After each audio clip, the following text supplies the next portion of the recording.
Hello Psych2Go fam, welcome back to another video. We hope you're staying safe and healthy during these crazy times. And we've always got your back with plenty of videos to keep you company. When does fear become a phobia?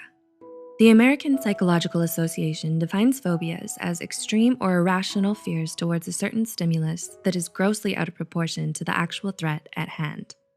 It's when a fear worsens to the point where it starts to hinder our personal, professional, and social functioning.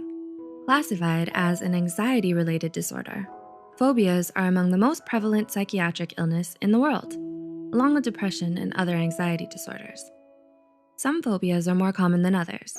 To know more, check out our video titled 7 Common Phobias We All Have. But there are actually quite a number of phobias we don't even know existed. Wondering what those phobias are? Here are 7 rare, but very real phobias you might not know about. 1. Allodoxophobia. Allodoxophobia is defined as the fear of other people's opinions. It's also linked with a fear of debate, discussions, and confrontations, as well as extreme anxiety and discomfort at discourse and controversy. People who suffer from this phobia do not want to know or hear about the opinions of others, which can be a problem at school, work, and everyday conversations. This phobia is so rare that psychologists are still arguing about whether or not it should even be considered a proper phobia at all, since so people are known to have it. 2. Decidiophobia. A specific phobia that often co-occurs with another anxiety disorder. Decidiophobia is the fear of making decisions, and it's extremely rare. Those who suffer from decidiophobia feel panicked and afraid whenever they're asked to choose something because they don't trust themselves enough to make the right decision.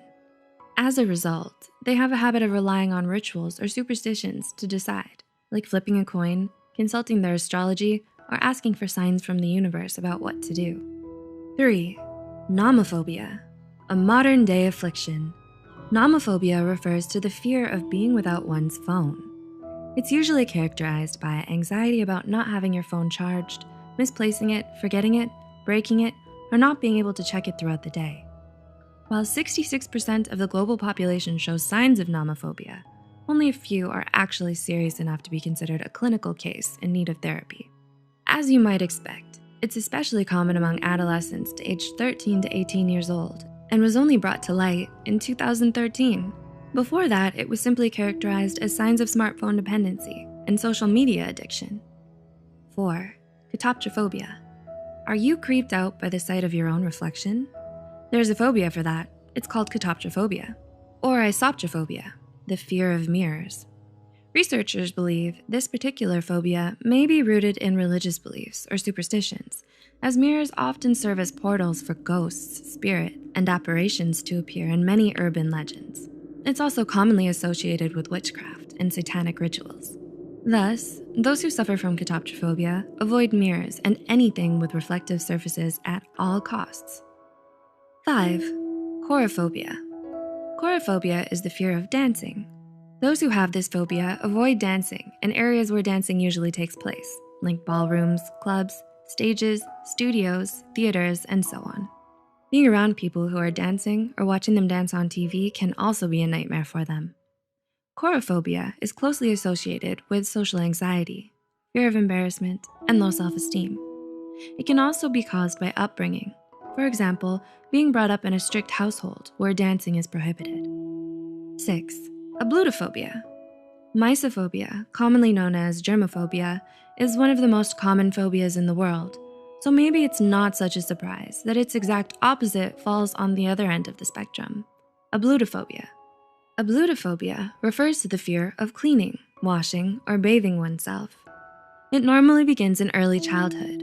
While some of us dislike taking baths when we were still little, there are actually the rare few who never grew out of this fear. Because everyone needs to shower and clean themselves regularly, people who have ablutophobia suffer from poor hygiene, body odor, skin irritation, fungal infections, and a weakened immune system. 7. Anchrophobia. Anchrophobia is the very rare and extreme fear of wind. It can refer to a wide variety of air-related fears, like the fear of drafts, swallowing air, and even being blown away by strong gusts of wind. People who have anchrophobia try to stay away from doors and open windows as much as possible. They feel anxious around windmills, hand dryers, air conditioners, and overhead air vents. Based on a 2009 study, a possible explanation for this phobia is that those who suffer from it have learned to associate wind with tornadoes, hurricanes, and other wind-related disasters. Were you surprised by most of the phobias listed here? These are just a few uncommon phobias being studied further by psychologists and researchers today. There are more unusual phobias that aren't discussed in this video. If you'd like to know more, let us know in the comments below, and we might make a part 2. With that said, if you are suffering from a specific phobia of any kind, don't hesitate to reach out to a mental health care professional today to help ease your fears and better manage your phobias. Lastly, if you find this video interesting, don't forget to like and share. Subscribe to Psych2Go for more psychology videos. Thanks for watching. See you next time.